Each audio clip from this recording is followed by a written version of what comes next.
The flames were everywhere, bright, suffocating walls of orange and red tearing through the camp like a beast unleashed. Smoke clawed its way into the lungs of every soldier trapped inside, blinding their vision, crushing their breath. Amid the chaos, as men screamed and the sound of explosions cracked the night sky, a single figure stumbled forward through the inferno. His uniform was scorched, his body bruised, but his grip was unyielding.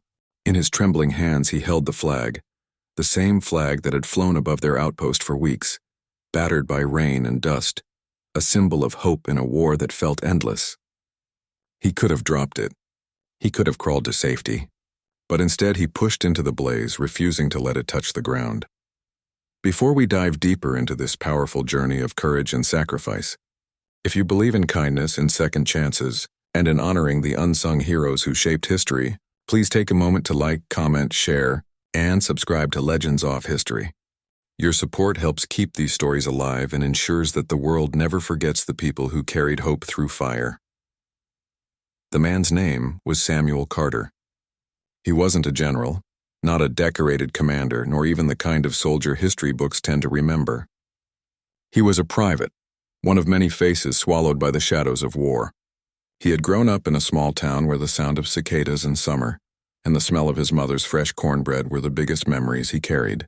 He had enlisted not out of hunger for glory, but out of duty, to protect a nation that had promised freedom, to make his father proud, and perhaps in some quiet corner of his heart, to prove to himself that he was more than ordinary.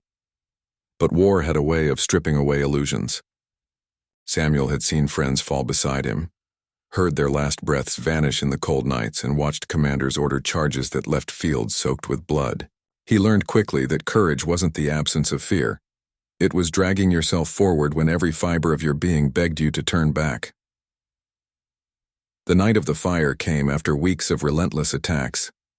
The outpost was barely standing, its wooden barriers charred from previous assaults, its soldiers running on little food and less sleep. Then came the shelling, merciless, bone-shaking, and endless. Buildings collapsed, tents caught fire, and panic ripped through the men like a storm. In the midst of that chaos, as the command post went up in flames, the flagpole shattered, and the banner of their unit tumbled into the fire. Soldiers ran for cover, coughing and choking, too desperate to notice the symbol that fell. But Samuel saw it. He knew what it meant, not just for them, but for every man still fighting, for the memory of those who had died on this ground. That flag was more than cloth, it was belief. And belief was all they had left. With fire licking at his skin and smoke filling his lungs, Samuel threw himself into the blaze. The heat was unbearable, each step feeling like walking into the mouth of hell. His hands blistered as he grabbed the smoldering pole, the edges of the fabric already burning. Every instinct screamed to drop it, to save himself, to live. But Samuel thought of the men who had died believing this fight mattered. He thought of his family back home, waiting for letters that might never come. He thought of the promise that no matter how dark the night, the flag must never touch the ground. So he lifted it high. Stumbling, gasping, half-blind, he carried it through the fire. Others saw him then, his silhouette framed against the flames, flag raised as if he were dragging light itself out of the darkness. And in that moment, something shifted. Soldiers who had been paralyzed by fear began to move, rallying behind him. Men found their voices again, shouting, charging, pulling each other to safety. That single act, that stubborn refusal to surrender a piece of cloth, gave them back their will to survive. But the fire was merciless. Samuel staggered out of the inferno, flag still clutched to his chest, and collapsed onto the dirt. His body was broken, lungs scorched, skin torn by heat and falling debris. He pressed the flag into the hands of another soldier, whispering words no one could fully hear. Some said it was a prayer. Others swore it was a plea. Don't let it fall. He never stood again. The battle raged on, and though the outpost was eventually abandoned, the story of that night traveled farther than the men who survived it. They told of a private who carried hope through fire, who chose honor over life, who reminded them that symbols matter because they keep hearts alive when strength runs dry. And yet, when the war ended, Samuel Carter's name was not carved into the monuments of glory.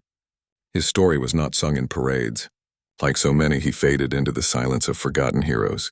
Only a handful of letters from comrades tucked into dusty archives bore witness to what he had done. His grave was simple, unmarked for years. until a stranger happened upon the tale in a brittle diary and brought his name back into the light. Today, when people speak of Samuel, they speak of a man who never asked for medals, who never sought recognition. He was just a soldier, but in his final act he carried the weight of countless lives on his shoulders. He carried the flag through fire, and in doing so, carried the hearts of those who saw him rise against the flames. If this story has touched your heart, if Samuel Carter's sacrifice reminds you of the strength hidden in ordinary souls, please take a moment to like this video, share it with others, and subscribe to Legends Off History. These forgotten voices deserve to be heard, their courage remembered, their light carried forward by us. And before we end, here's a special request. Comment below with the words, "We will never forget to honor Samuel and every unsung hero who gave everything without expecting anything in return."